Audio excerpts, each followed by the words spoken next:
Health Officer. Thank you, Premier, and good morning. So as the Premier said, it's certainly really positive that we're starting to see the effects of strong contact tracing and the effect of lockdown come to bear on this outbreak. We've got 9 cases who've had their entire infectious period not in the community. That's a really strong sign. And of the 4 cases who have had infectious time in the community, the movements of 3 of those have been very substantially limited because of the effect of the lockdown. Can't say yet whether we're ahead of this thing, but I do know that our contact tracers, our health team, public health units are wrapping their arms around it, and it's going in the right direction.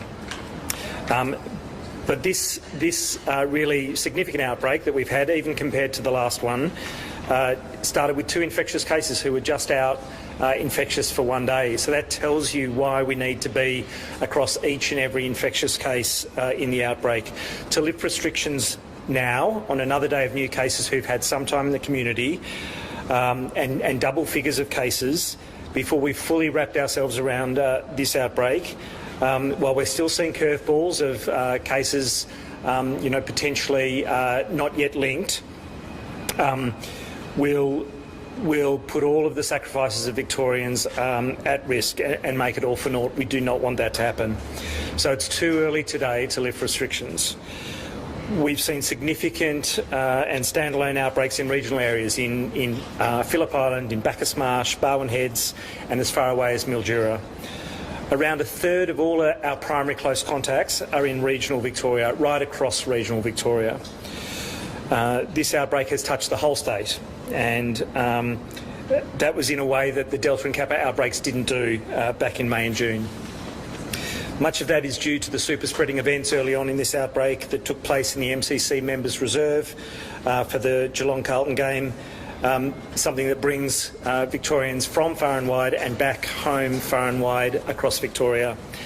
And those impacts are rippling across the state. So for those reasons, each of us is really going to have to double down to keep our community safe for the next week. I'm so grateful for everyone's contribution. I'm grateful for everyone who's forgoing that contact with family, with loved ones, with friends, with events for this time, especially as Eid al-Adha is underway, and significant cultural coming together can't happen in the way that we'd all like it to. So thank you for doing that online, for picking up the phone instead. It's a significant sacrifice, but a really important one that's going to protect all of us from the potential further transmission and serious illness. There have been multiple deaths now with this Delta variant, including 5 in Sydney's outbreak. And we could have real and awful consequences if transmission were to continue to occur in Melbourne. So those family gatherings can't happen for any of us across the state right now. That's my message to everyone. But my absolutely enormous gratitude for those sacrifices that we're making. I'll hand over to Jerome. Thank you. Thank you, Brett, and good morning. As the Premier said, we have 13 additional cases overnight. That makes a total of 85 cases, community cases, in this particular outbreak. 3 of those cases are currently in hospital. There are no cases in ICU. We send our best wishes for those who are in hospital at this point in time. We have 18,000 primary close contacts, and by way of context, that's in a little over 8 days. We've expanded the zone of this, the impact zone of this, more quickly than in any previous outbreak we've seen in this year. With 18,000 now Victorians isolating against 85 cases, it's a very significant ratio of people that we're asking to do the right thing and to stay in isolation. And that is part, of course, why we're seeing a much stronger performance now of the number of new cases that have been in quarantine, and therefore no new exposure sites for those new cases.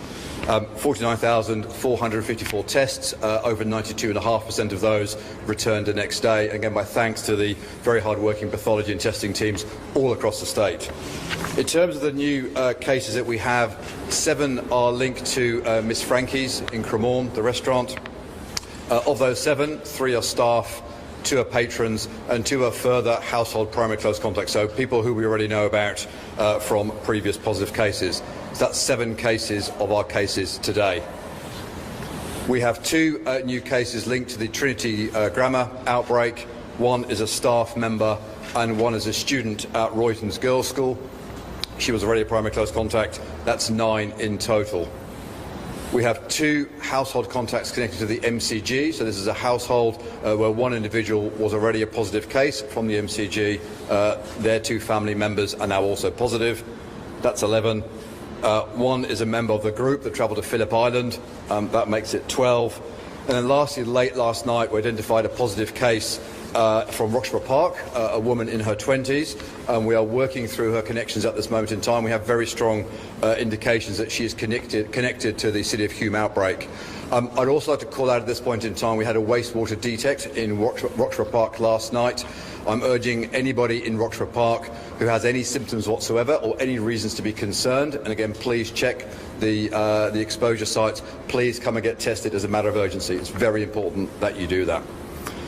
I'll run through now the key exposure sites and just how we're progressing on those. First of all, Miss Frankie's restaurant, now a total of 19 cases associated with that restaurant, 18 of whom were in the actual venue at 2 separate times. 840 primary close contacts associated with that cluster. 69% of those have now returned a negative test result. Can I just say a special thanks to the management and the team at Ms Frankie's. And as we've seen with previous outbreaks, it is so distressing when your business is caught up in the middle of all this through no fault of your own. I have to stress their QR record keeping was outstanding, and that's what enabled us to get to the bottom of this so very quickly. So we're really starting to get good confidence around this particular outbreak, and my thanks to the entire team that's made that possible. With regards to the MCG, now a total of 14 cases associated with the MCG. That's an increase of 2 on today. 9 of those cases were actually at the game for the Carlton-Geelong game way back on the 10th. We have 3,800 primary close contacts, about half of whom, just over half of whom, have returned a negative test result. And as the Premier said, it's that far and wide group that's travelled across the state. It's a very big footprint, and my thanks to them for doing those very important isolation protocols. At Trinity Grammar, we have a total of 9 cases associated with that outbreak, an increase of 2 on today. 2,500 staff and students are in isolation at that school, 2/3 of whom have returned a negative test result. Phillip Island now has a total of 5 positive cases. This is one social group. Encouragingly, we've not seen any spread out into the wider community at this point in time. But I should point out we have had some wastewater detects at Phillip Island. So I would encourage again the Phillip Island community, any concerns, if you've been to those numerous exposure sites on Phillip Island, please come forward and get tested. We have 700 primary close contacts associated with that outbreak, some of whom are on the island. 43% have returned a negative test result. We'd like to see more of those people come forward and close out their testing history and ensure they stick with their isolation protocols. And then finally, we have obviously the Roxburgh Park, the new positive case today. We believe strong connections to the City of Hume outbreak we've been discussing over the last week or so. We now have a total of 11 cases associated with that outbreak, 280 primary close contacts, 70% of whom have returned a negative test result. And again, anybody in that Roxburgh Park area or Coolaroo area who has any symptoms whatsoever, please come forward and get tested as a matter of urgency. And we have a number of community meetings happening tonight and over the coming days to continue those discussions. In terms of other outbreaks, we've discussed a lot over the last few days. Crafty Squire, the soccer match, or the viewing of the soccer match, good result. Only one positive case still, that's remained unchanged. 450 primary close contacts, almost 3/4 of those now returning a negative test result. And my thanks to those people coming forward so quickly to help us really isolate that exposure. And of course Amy Park, where again no new cases today, a total of 3 positive cases associated with Amy Park, 2,100 primary close contacts, over half of whom have returned a negative test result. Again, we'd really like to close out the rest of those tests at Amy Park. You can see by the numbers we're going through the scale of these outbreaks and the scale of the primary close contacts that we're asking to isolate.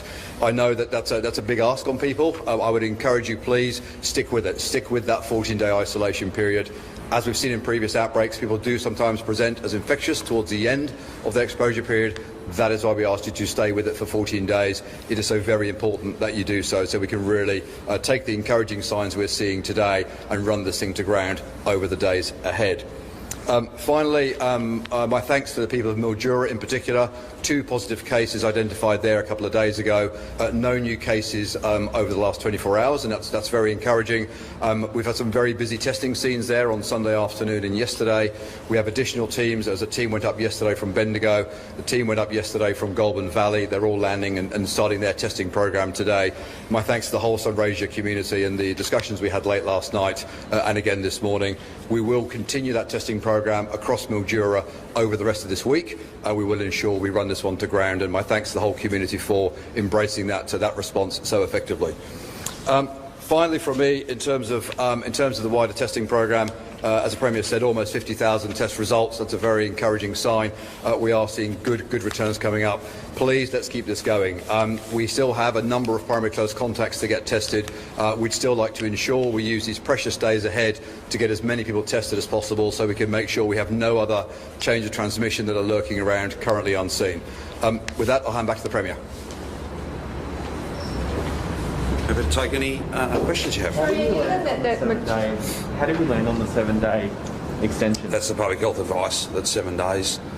An extension of 7 days on the 5 we had originally announced was an appropriate amount of time. It gives us every chance to have this not only contained, but to be confident that we have extinguished it.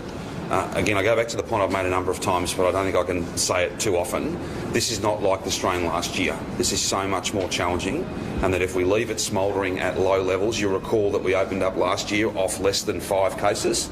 If you were to do that, particularly if there were 5 cases who'd spent some time in the community, then there's every chance that we are back here, locked down again, same outbreak takes off, has a second run. We don't want to do that. We have a chance to be in lockdown to achieve 0 cases, not lockdown, and that's for days, as opposed to lockdown for months potentially to protect our health system. We've avoided that. We've just got to finish this off, and I'm pretty sure that Victorians know that, understand that, and will step up to achieve that outcome. Premier, what majority of factors inform that being 7 days instead of 5? Sorry? What key factors inform the decision to make it 7-day extension instead of, say, 3 or 5? Chief Health Officer looks at all the data. There's a myriad of different things that are relevant to that. The orders that he signs are the health advice. So before we get into any of that nonsense, it's all there for people to look at. These are the judgments that the Chief Health Officer and others have made. I've had meetings this morning with senior ministers and a full cabinet meeting. We've endorsed this position. It's not easy. I'm not for a moment suggesting that another 7 days, even another 1 day in lockdown is what people want. But when the choice, it's not a choice between let's be open or what we've done. It's do this for another 7 days or be locked down for months and have lots of people in hospital gravely ill. We want to do everything we can to avoid that. We think 7 days. Factors, if that's well, there are a whole range of different factors. What are the ones that stand out to you? Well, I might ask the Chief Health Officer to speak to his advice, but from my point of view, the key figure today, and I can't guarantee that it will hold tomorrow and the day after, and early signs become an ongoing trend, but to have 9 of 13 away from others, isolated fully, that gives us real hope and confidence that this strategy is working. The fact we have not had out of control growth in cases, we're still talking about 85 cases, that is very pleasing. And it's down to the sacrifices and the work that Victorians are doing.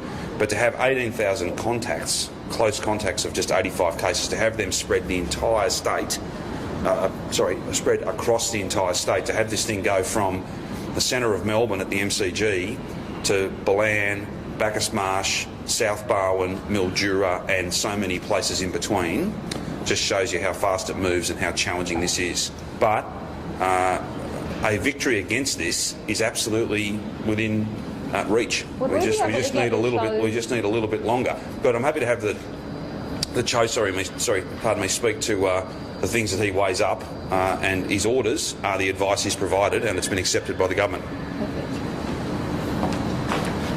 Thanks, Premier. Certainly, it goes without saying that this extension is reviewed each and every day. So there'll be new information that we have through the course of today, through tomorrow, that gets weighed in each and every time. But for the last few days, the real indications are what do I expect? What does the public health team expect the effective lockdown will be for the newly emergent cases that we'll continue to get. We're just now seeing that people will have a very limited number of contacts by virtue of the lockdown. There's assumptions that are based on robust data about the proportion of people who might be in essential work and therefore will definitely have contacts. Our likelihood of finding close contacts for a person who's infectious in the community, that's close to 100%, obviously, for household contacts, for those casual contacts that might be in shopping centres, outdoor areas, who've attended events prior to lockdown or are just out and about within the limits of the lockdown, what the likelihood of finding each and every person who might be exposed.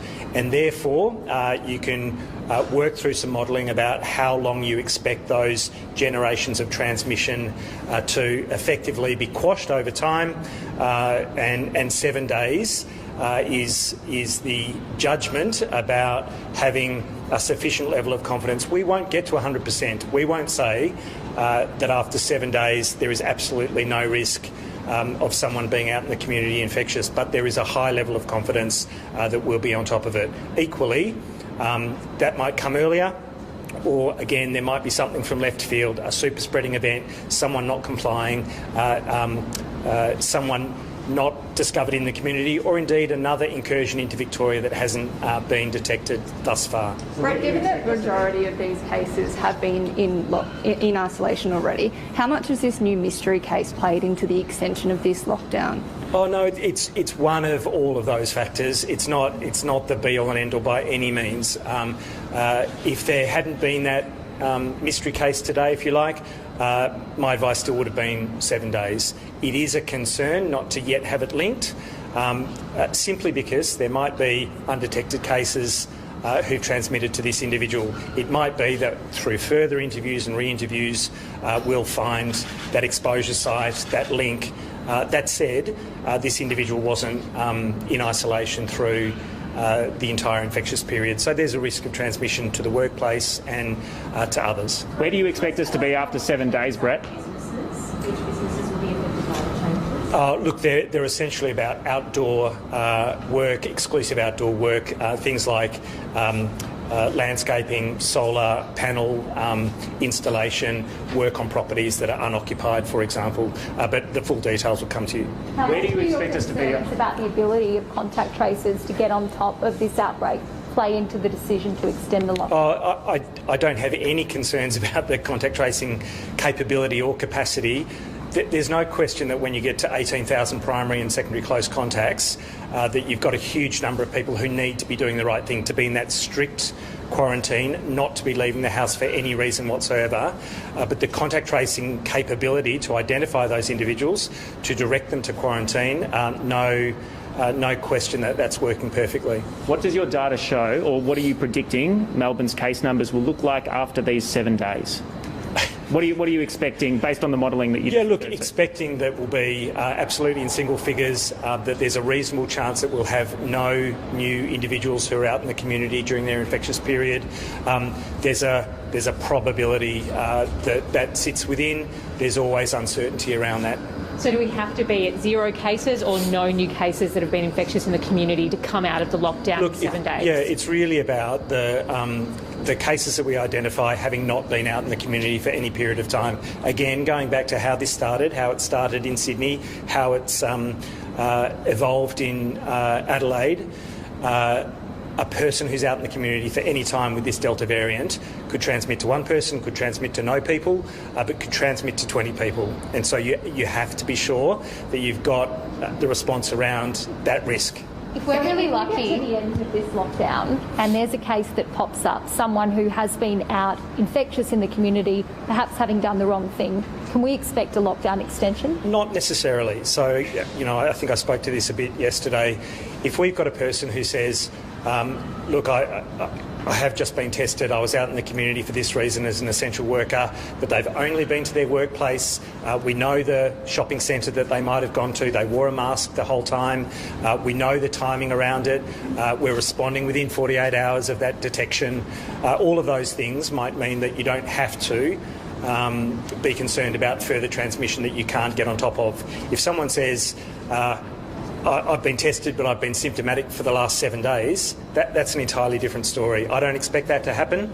And in all of the close to 100 cases that we've identified thus far, people are overwhelmingly doing the right thing. People are identifying the exposure sites that they've been to, and increasingly we're seeing that they're out in the community for a shorter and shorter period. I think yesterday I spoke to the 1.7, 1.8 days, infectious days in the community. It was down to 1.5 based on yesterday's calculations. I reckon it's under 1 for today, given that, the great majority haven't been out in the community at all. If we're really lucky and there's no cases, or they're all linked and it's, single digits, could you consider ending the lockdown earlier? Look, I'm sure we'll come back to you over the course of the next week, where you'll ask that question every single day, and we'll be reviewing that on a day-by-day basis. Of course we do that, and all of those positive directions are a positive reflection for us about how long it might need to go for. And if it looks like regional Victoria is all clear, would you consider ending that earlier for them? The same. There's a day-by-day review. It is fair to say detections in sewage in Phillip Island, cases in Mildura, primary close contacts across the state. There's a lot to play out here yet, but of course it's under review every day. Red zone permits are on lock now from Sydney. In terms of permits that will still be issued for essential workers and people having to travel between the states, are you satisfied with the conditions of them, or will you look at tightening them on things like getting a test before, or tightening the conditions so they can't go out and get takeaway food and stuff? Look, they are very tight conditions. We don't want to stymie them so that they really can't do the work that the exemption is in place for, but they are very strict conditions currently. Yes, we'll review them. We've reviewed them just in the last few days. We need to look at that continuously, but I'm happy with the settings as they are currently. And then is the block on red zones all red zones, and how does this link in with South Australia, which has just gone into a lockdown today? Yeah, look, the directions are framed that it is something that applies to all red zones. The concern is obviously about Greater Sydney in particular, but it would apply to any red zones as they get declared. And what's your thoughts on the situation in South Australia? Will that look, it's probably too early to know definitively. There's new information this morning that I need to get across, but we'll look at that through the course of today. Do you know how many Victorians are still in New South Wales? Sorry, Bridget? Do you know any idea of how many Victorians are still in New South Wales? Are we talking hundreds? Or? No, look, it's really hard to know. Obviously, if they're not applying for a permit, we don't know that they're there. We've had hundreds of new permit applications on a daily basis, but it was thousands. Initially, we've had over 10,000 permit applications altogether. There may well be hundreds, if not thousands, remaining. Some of those will want to see it out and are happy that they're remaining in Greater Sydney. Obviously, they've been given weeks and weeks of notice about the opportunity to return to Victoria, so I imagine there isn't a great urgency for them. Circumstances change for people. That's what the exemptions process is for. Have you been more concerned about that case in Queensland? Did anything prompt this decision? Is there anyone coming over the border who's been doing the wrong thing? An increase in red zone permits, something that sparked that decision now? No, it's the whole picture. With respect to the Queensland case, I don't think that materially changes our view either. My understanding is that there's an individual who is a primary close contact who's travelled to Queensland. They've tested negative initially. They've subsequently tested positive. They were messaged from us as soon as we were aware of them as a primary close contact, and that's prompted the testing. Whether or not they transmit to anyone else, that's all in Queensland Health hands. I've had some communication with the Chief Health Officer this morning on that, and obviously we have our fingers crossed for them that there's no further transmission from that case. Of all the exposure sites and kind of spreading events we've had so far, which one or ones are of the biggest concern for you? Which ones is there a possibility that we might have kind of adjacent outbreaks happening? It's very hard to say. Obviously, we are encouraged when we get 80-90% of test results back from those exposure sites, and they're all negative, where we see that transmission hasn't occurred with all the people that we've tested. But the MCG transmission was a very big one. As Jerome spoke to, Ms Frankie, restaurant was clearly a site where transmission occurred very readily, but the ability to trace people is an absolute positive, and the QR code system and ability to reach people very quickly changes the game in that respect. So we've still got exposure sites out there. People still need to check every day. There can be new information that will come through today. If there are positive cases from any of those, that really changes the view again. All we can say is please check those exposure sites, please get tested, please quarantine as a Tier 1 contact for any of those sites. And what are your thoughts on how big sporting events are going to be able to proceed after this? Are we any chance of getting up to 75, 85% capacity again? I hope we are. Of course, we have to reflect on the transmissions that have occurred at AAMI and MCG with the Delta variant and what the Delta variant means for how we manage that going forward. It's really not about the total number. You know, the tens of thousands of people attending an event is significant, but when we open up again, we'll have hundreds of thousands of people visiting each other's homes, out in the community, going to restaurants, going to various events. So the multiplying effect there is also significant. What we need to be sure of is that the risk mitigations that we have in place across the state for all of those events and interactions are as strong as they possibly can be. And so for sporting events, that'll be about compartmentalising people within zones very strongly to make sure that we can contact trace a reasonable and manageable number within those zones, that they have their individual toilets and food stalls for those zones, and so on and so forth. The ingress and egress out of gates, also an issue that we have to reflect on. Staggering times, potentially having more open points of entry and exit will be important. What else we can do, we'll keep looking at it, but I don't know that means that we can't get to big crowds, but we can't guarantee anything yet. We've seen pictures this morning. Gate 7 outside the MCG, which you said was a big point of concern. How do you police that? How do you ensure that people aren't crowding around that gate?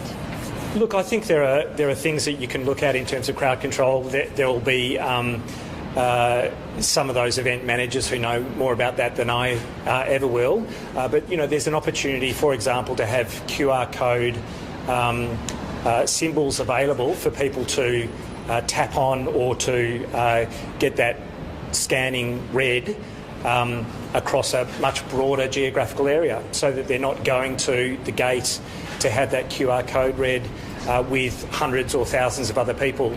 A little bit like we're checking in at the airport for domestic flights, that we've got those stands that we can go to individually rather than being in a big queue. So those are some of the principles I think that can be applied for entry into stadia. It is difficult to manage. Obviously, you can't have people coming in over 3 or 4 hours before a game. They'll need to have an efficient mode of entry.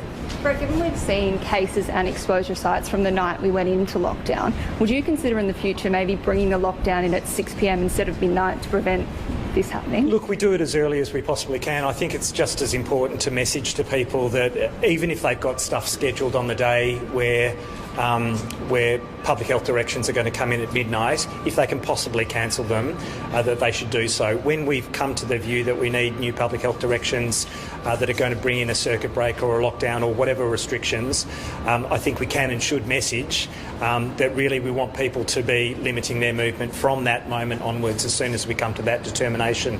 If we can bring it in earlier, and there's lots of complexity in getting all of that information together and making sure that the directions are right and tight and appropriate, we'll do so, but it doesn't happen in a couple of hours. Just another question for the Premier, if possible. Yeah, of course. Premier, it's just on the support payments. You've touched on businesses there. What about individuals? We've heard from the Services Australia boss today. He said individuals in Victoria still have not received any support payments. Well, they're paid in arrears, so you would need to have demonstrated that you had between 8 to 20 hours of loss or more than 20 hours of loss, and you would be respectively $375 or $600. They would be the payments available to you under the arrangements that I negotiated with the Prime Minister, the agreement we came to. That's based on need, not based on days. So if the hours are over 5, this now becomes a moot point because we've extended more beyond the 7 days now in total. I can't speak to how many people have applied, but the process is as simple as it can be, I think, and the eligibility criteria, I think, are pretty well known. This is essentially the return of JobKeeper for those who've lost between 8 and 20 or more than 20 hours of work per week during the lockdown, and those payments are made weekly, but they're made at the end of the 7-day period. They're not made in real time, so people will. The key point is that you know that money's coming, I think, and the vast majority of applicants will now know that they can expect that money early next week. Sorry, in the next couple of days, and then a week later. Does that make sense? Yes, it does. If there's anything we can chase up for you, we're more than happy to do that. Have you spoken to the Prime Minister in the last 24 hours to confirm that extra week of support? I haven't spoken to him, but I've sent him a text message before I came and spoke with you today, and no doubt I'll speak with him if and when I need to, but I'll see him on Friday, of course, when we have our regular National Cabinet meeting. Will you raise the possibility of better support for people on welfare payments as well? I'm in constant discussions with the Prime Minister about all the things we can do. Whether that be, I'll just give you one example. We have an ISO payment for people who have no leave to fall back on, and in order to do the right thing for all of us, they have to stay away from work for 14 days. That payment started in Victoria. It's now a national payment, and it's available paid by the national government to everybody. We have some other payments that are Victoria specific, like the $450 we pay for people to isolate while they wait for their test to come back, hopefully negative. But all of these things are, and lots of things have become national as a result of us sitting down and talking about these things, on a regular basis. So we're always looking to try and do more. And indeed, Martin Pakula will be out tomorrow to talk about additional business support, just as one example. That'll be our effort. That's not necessarily tied to any federal arrangement, given that the federal business support, as refashioned and announced in Sydney last week, that kicks in, I think, after 14 days. We're doing everything we possibly can as a government, as a public health team, as Victorians, to have this over and be out of lockdown before the 14th day. There's 55 health staff furloughed in Mildura. Are we sending a workforce to help out there? Yeah, we're in constant discussions with the Mildura Hospital, council, local member, all manner of different people up there. It's very traumatic. I think we need to understand that it's quite challenging for a community so far from Melbourne that is a proud community, but there are many vulnerable people that live in the Mildura community. They've not had COVID touch them before. For this to be in their community now is really challenging. And that's why we've sent additional teams of workers up there, additional testing sites, all of that support. And that may well change. We may do more and we may do different things in the coming days, depending on how that particular COVID situation unfolds. But none of us should underestimate just how challenging it is for a community to be experiencing this for the very first time, particularly when they're so far away from town. Is the testing turnaround there the same as what it is across the state? I would think so. Yeah, it's a little bit challenging because obviously we've got to fly samples out of that community and to labs, but overall, and there's a bit of variance, and you see this in your own family, in your own circle of friends, people who you know who've got a test. Some people will get them back within 12 or 18 hours. Some people are closer to the 24 mark. Some people, a very small number, are the next day, but more than 24 hours since the swab was taken. Overall, our capacity is strong, and the teams are doing an amazing job. And to continue to have 50 a day, pretty much, and to have that 90+% of those coming back the next day, that's a really strong outcome. Have you had an update on the number of Do you have any information on what's going on there? Not that I know, but I'm more than happy to try and get some for you. We've put in additional testing teams. There are limits to how many you can put through, and there are always limits as to how many people can be processed through a testing clinic. We don't want a testing site to become a super spreader site. You've got to be very careful. There's proper infection prevention and control. It's got to be done in a painstaking way. That's to protect everybody. We'll provide as much support as we can to get as many people tested as we need to up there. And I thank all of those from the Mildura and the broader Sunraysia community who've come forward to get tested, those who are at home isolating, all of the community who are taking this very seriously. Premier, have you had an update on the number of Pfizer doses that Victoria will receive of that 1 million that landed in Australia? No, I have not, but I've asked the question following you asking me the question yesterday, and as soon as I get an answer, good, bad or indifferent, I'll be happy to pass it on. There are reports that Sydney or New South Wales is receiving 800,000 and that Victoria will receive 100,000. Do you think that's fair? I have seen those reports. Whether they're accurate or not, I can't attest to that. I would just say New South Wales are in a very different situation to us, and I wouldn't begrudge them additional vaccines out of that 1 million, which are not new. They're a bring forward, I think. I wouldn't begrudge Sydney access to additional vaccines. because Sydney, we're dealing with an outbreak that we think we are running alongside it. We just need to get in front of it in order to pull it up, and we need more time to do that. That is not even a conversation they're having in Sydney. They're in a very different set of circumstances. We wish them well, and if extra vaccines are a way to stabilise the situation they're in, that's great for Victoria, great for Adelaide, it's terrific for all of us. How many will you be asking for? Oh, well, let's confirm exactly what's been allocated, and then I can try and come back to you. The Australian Education Union is pushing to have teachers part of the priority group for vaccinations. I know you touched on this yesterday, yes. But given that National Cabinet is this Friday, is that something you're going to be pushing? Not specifically, but we get an update from General Fruin at each National Cabinet meeting. I think it's pretty much a standing item as to how much vaccine is here, priority cohorts, different aspects of the rollout of the Commonwealth's vaccine program. I'm sure this Friday will be no different. I think that every union, every peak body, every group within the community wants to be vaccinated and they want to be at the front of the queue. That's a perfectly reasonable thing. But we have a national framework, and it's not for me to go it alone, if you like. Plus, I haven't got. Again, some of this is a little bit moot until, or kind of, it's not real in some ways until we get adequate supplies to be able to give those people the vaccinations they want. It goes back to a point I've made a few times, I think. There's a bit of noise around about all these Victorians and all these Australians who don't want to get the jab. I don't think that's right. I think there are millions and millions of people who want to get vaccinated, and they want to get vaccinated as soon as possible. They're just waiting for the supplies to arrive. And you did mention the AU and teachers, and I'll just take this opportunity to thank every educator and every member of school staff, together with parents and students for what they're dealing with at the moment. It's very, very tough. So you don't believe teachers should be included in priority vaccinations? No, I didn't say that. What I said was, I think very clearly what I said was, this is not for me to determine who gets priority access, particularly in the context, can I say, with the greatest of respect, it's not like I'm sitting on a stockpile of this stuff, but that's a matter for the Commonwealth Government, and we should have a national approach. And I think to this point we have had a national approach. The representations that the teachers' unions and teachers have made, and school staff, I'm sure they'll be taken very seriously and they'll be looked at seriously. Certainly I would take them seriously, but I don't get to allocate the vaccine, and I don't order it, I don't do the purchasing. The Commonwealth does that, and it's not until September, October, November that we're due to see millions more doses, which is exactly what we need. And just another question on schools, if that's all right. Sure. We've seen this outbreak get into schools like we really haven't seen before. Yep. Is this going to inform how you deal with restrictions in future outbreaks? Are you going to be locking down schools because of this? I wouldn't say that. I think that what's clear is that we deal with every case, every transmission, every outbreak on its merits, and we do what the community would want us to do. Not just the Victorian community, I might say. The community across our nation, we're expected to learn from every single case, from every single outbreak, and that's what we've done.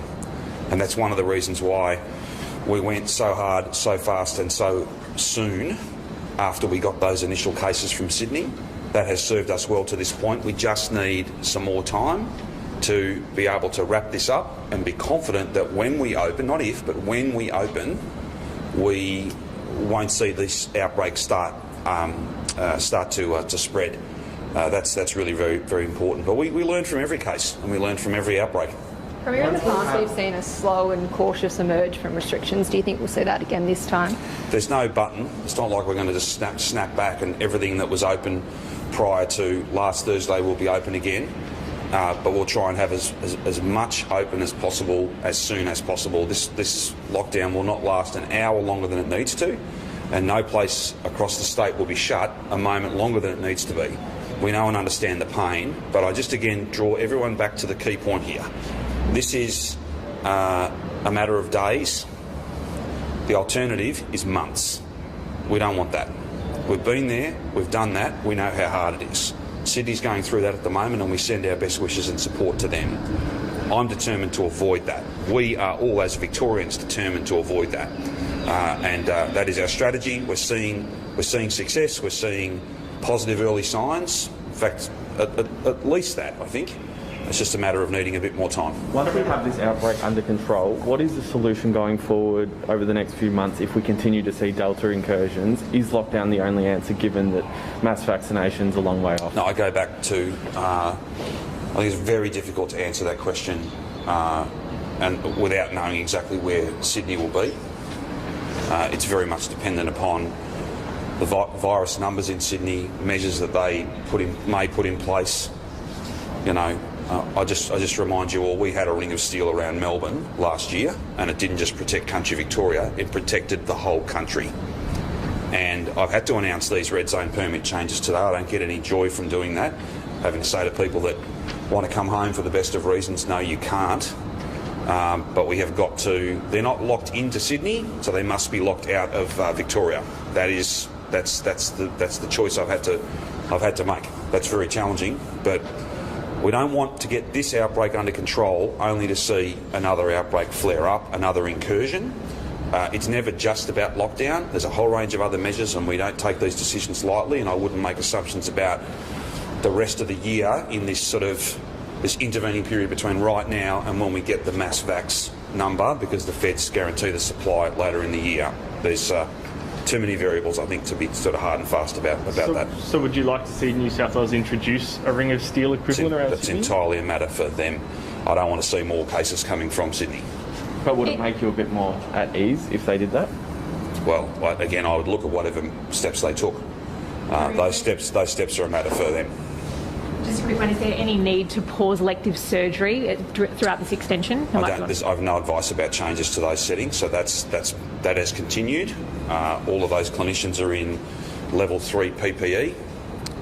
We want to continue to provide as much service as we can, as safely as we can, and those settings remain unchanged. Just back on the red zone permits, does the red zone at all change the border bubble arrangements? No, border bubble is as it was. I don't want to have to change that unless I have good reason to, unless there's evidence of, for instance, cases from Sydney coming into that bubble. Then we would have to make some changes. That's not the situation at the moment, so that remains unchanged. We have tried to give people fair warning that there could possibly be changes. I think that despite the inconvenience to a small number of people, I think the vast majority of Victorians would want me to do everything I possibly can to keep that virus out of Victoria. That's why these difficult decisions are a must at this time. 2 weeks, if we could change it in 2 weeks' time, hopefully things have stabilised in Sydney, and I hope they have in 2 weeks. If they haven't, then of course we'll be back here announcing that these arrangements have to stay in place. Will there be lockdown on the border in terms of physical checks, police checks? No. The Chief Commissioner and the Acting Chief Commissioner more recently are very pleased with the way things are unfolding on the border. There are substantial penalties, very significant fines. If you were just brazen about it, then we always reserve the right not just to do the on-the-spot fine, but to take you to court and to have the maximum fine levied. It's many thousands of dollars. We're not seeing evidence of people doing that. I just again remind people that serves no one's purposes. You will be caught, and we won't hesitate to provide you with the appropriate penalties. The good news is, though, that's not a feature of recent times, and we're very grateful to people for taking this very, very seriously. Is there I just say to drones and choppers and all sorts of software that automatically reads number plates. It's a very comprehensive response from Victoria Police, and it's serving us well. I know we've got all these extra measures that you just mentioned. Is there a need, though, to check every car that's coming into Victoria? That's not the advice from Victoria Police, and I just want to make it very clear to your viewers and to all Victorians, I don't make those calls. The Victoria Police look at it in very detailed terms at what will work.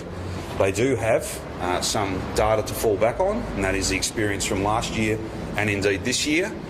They're very confident that if anyone's doing the wrong thing, they will be caught as a result of the arrangements they have in place, and that's both effective and important from a virus containment point of view, but it limits the impact because it's not every single car. I'll put it to you this way, though, that's their advice, that's their position at the moment. If that advice changed, if they said, no, we want to do something differently, then of course we would support them to do that. But that's not their preferred position at the moment. Businesses that were calling the government hotline yesterday were initially told it'd be a 17-hour wait. I understand there was the wrong message, I think, was conveyed to them via a recording. The actual time delay, I think, was closer to 20 minutes. That's been rectified. That's the advice I have. Sure. People calling today that we've spoken to are having to wait over an hour, so longer than 20 minutes. Is that acceptable to you? Well, we work as hard as we can to provide as much information that's accurate in as timely a way as possible. I think people know and understand, though, like, we literally can't have 30,000 people answering phones. Like, people will call in and we will get to them as fast as we can with the best information we can. If we don't have an answer, we'll follow it up. That's often a very time-consuming thing, but that's fine. That's exactly what we do. But when you've got, even when you double and double again and double again the number of people answering calls, if there's thousands of people ringing, then you'll always have some challenges there. We try and provide a mixture of both phone calls but also websites. We get back to people as fast as we can. I just ask people, please be patient. Everyone's doing their very, very best. And if everyone rings at the same time, then you can sometimes have, no matter how many call takers you've got, you can sometimes have a little bit of time between when you call and when your call gets answered. And that feature of telling people how long they're going to have to wait is just gone today. Is that a solution, just removing that feature for people? Again, I'm not briefed on that, and I'm not necessarily directly involved in the messages people hear, pre-recorded or otherwise, when they call those hotlines. What I can say is, just as a matter of common sense, there'll always be a limit. We can't literally put on tens of thousands of people to answer phones, but there will be tens of thousands of people calling, and therefore there'll be a little bit of a delay in getting to people, but we'll get there as fast as we possibly can. And I thank people for their patience, and I also thank all of those call takers and all the people who support them, providing not just generic advice, but all too often very specific advice based on your individual circumstances. They're all working really hard as well, just like contact tracers are, just like nurses and AMBOs and people working in testing sites and labs. Let's all be patient and we'll get there. And the package you're expecting to announce tomorrow, is that just going to be a continuation of what we have now, or will there be more support, considering it'll be a second week and sixth week in 2 months? So we structured the package that was announced last week based on the number of days that we had anticipated that we would be locked down for. We're now locked down for longer, so there'll be greater payments because there'll be greater need. I'll leave it to Minister Pakula to announce those details tomorrow, but there may also be, and we're giving some serious consideration to some of the hardest hit industries where, for instance, there was an Alpine Resorts package a little while ago, an Alpine package I should say, not just resorts. This should be their busiest time. A lot of people are employed up there. Obviously these restrictions make it hard for this to be their busiest time. We have from time to time looked at individual sectors and provided targeted support, whether it's the hospitality sector, the tourism sector, Alpine, as I just said, lots of other examples. So we always reserve the right to do that. Just to clarify, can businesses that didn't apply for the first round for lockdown 4 apply for this round? So people who got a payment last time have already, the button's been pushed and that money's been sent to them. The next support that the Minister will announce tomorrow similarly will be an auto pay thing. They won't need to fill in forms. There is an opportunity, if you did not for whatever reason apply last time, you can go to the website as I'm advised. I think Martin answered this the other day. There is a facility for you to make a fresh claim, and if you're eligible, we'll try and get you paid as quickly as possible. But to 90,000+ businesses, we've already made those payments. It's just the money's with their bank. It's just a matter of how quickly their bank passes that on. And would you be looking at revisiting eligibility for assistance if it's not quite clear which industry code you fall in? Would there be any individual compassionate consideration? We're in constant discussions with peak bodies, with all sorts of different stakeholders about individual circumstances. I'm not here to make any further announcements today, other than to say there will be more support because there'll be more pain because the lockdown has had to be extended, so we can bring this to an end. and extinguish these cases and make sure that this outbreak is well and truly dealt with. We need more time for that. That'll mean more pain. That'll mean more support from our government, and the Minister will announce that tomorrow. This lockdown is with a disability returning to school. Yes. Will that be face-to-face learning, or is it just like the supervision arrangements that have already been in place? I think it's probably best if I have DET and the Minister's office come back to you. There are programs that are run that are very specific in some of those school settings, but we, in the main, it would be a continuation of online learning in a supervised environment in the main, but let me just double check, because when it comes to SDS it might be slightly different. We know and appreciate 5 days where only a couple of those were school days, that's one thing.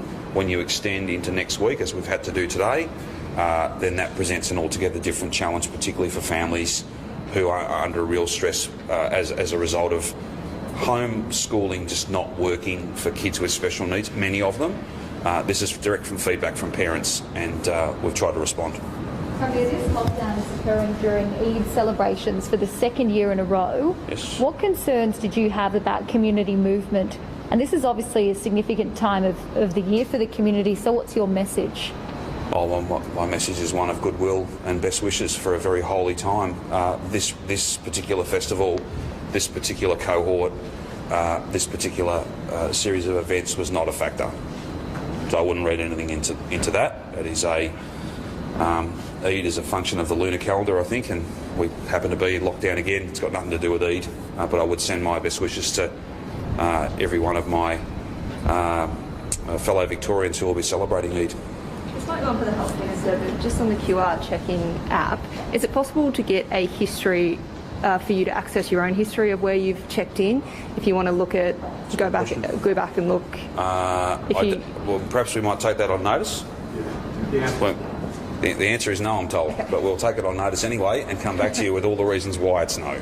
Have police been briefed on the red zone permit changes? Have police been briefed? Briefed on the yes, absolutely. Police are part of that decision-making process. We've had a number of discussions, senior ministers as well as the acting chief, about this. And look, I know it'll be challenging, but we've got to do everything I have got to do. Victorians would.